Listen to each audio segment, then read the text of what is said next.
out in the Mojave Desert, and it's abandoned and desolate and dark. They can't see anybody, they can't hear anybody, and nobody's around to hear them if they scream.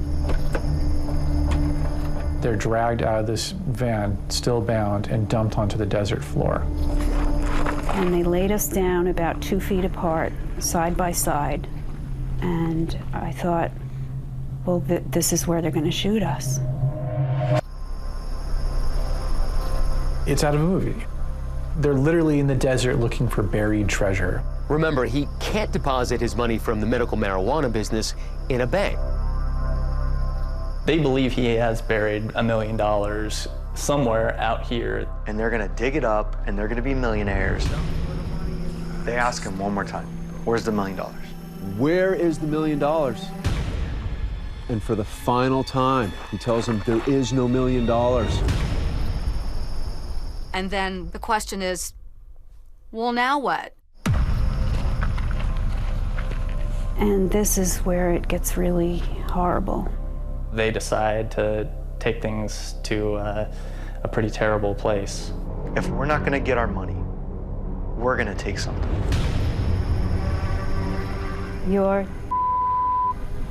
That's what he said. His...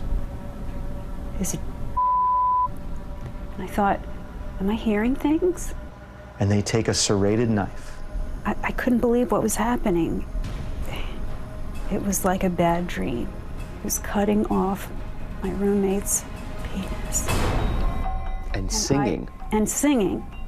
Like, and back and forth, and back and forth. The guy was a total sadist. He's a psychopath, and I could do nothing about it. And there was no sound from my roommate. Torture. Torture, plain and simple. And she hears the sound, look, of this liquid coming out of some sort of a container. I was afraid they were splashing him with lighter fluid and they were going to set us on fire. It turns out that it was bleach poured all over the victim. Bleach destroys DNA. So if you're planning a crime like this, you will use bleach to cover your tracks. So after the mutilation, one of them bends over to Mary, still hogtied and blindfolded. And they touch her with a knife, and they tell her, if you find the knife, you could set yourself free. The guy throws the knife. He said, today's your lucky day. Right, like, thank you so much. You've kidnapped me, you've terrified me. I think you killed my friend, and somehow I'm lucky now?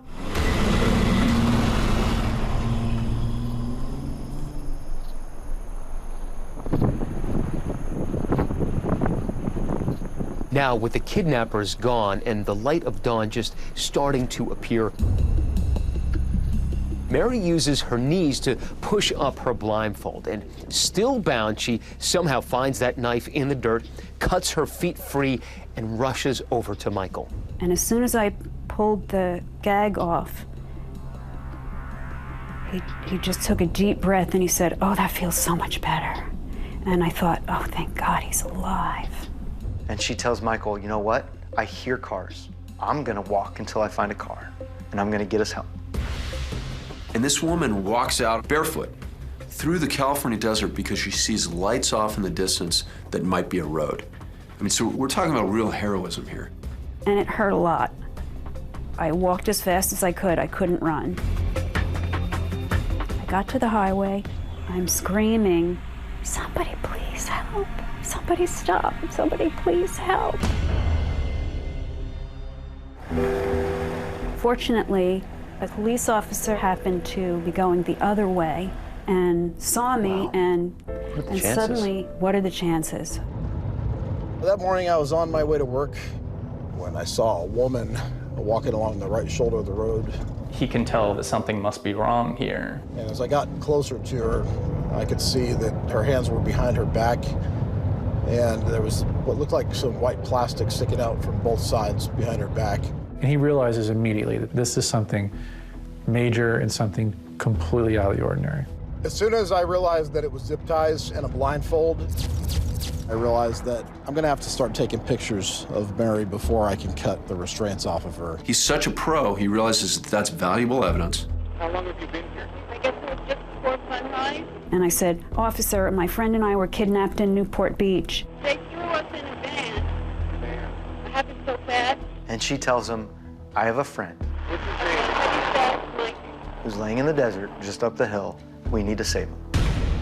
We didn't know where he was. She told me that he was in the mountains. And I think to myself, holy crap, I hope she could narrow it down because there's a lot of mountains around here. Mary gets into the car with Sergeant Williams. Mary directed us south on Highway 14 to a dirt road that led west. We're going off-road to look for a second victim. This is it. It's pretty desolate and uninhabited. Mary took us to this gate right here. And we got to the gully. They're coming right now. Before they even see the victim, they are overpowered by this stench in the air. It was heavy. It actually made me choke. He had been doused with bleach from head to toe. Are you a medic? I'm an EMT. Right about here is where Michael was laying on his side. It's an overwhelming sight, even for a seasoned deputy. He starts photographing, so we get to see what his injuries look like. You can see the brutality of what happened to this poor man. You could tell that he was hurt really bad. He was a mess. Now Deputy Williams and his team have a job to do, and that's to try to find Michael's severed body part. At this point, if they can find it, then they can reattach it, but it was nowhere to be found. He didn't just sever it, he took it with him to ensure that he would suffer for that the rest of his life. I mean, imagine that. Law enforcement at this point is left with the question of who would do this and where are they now?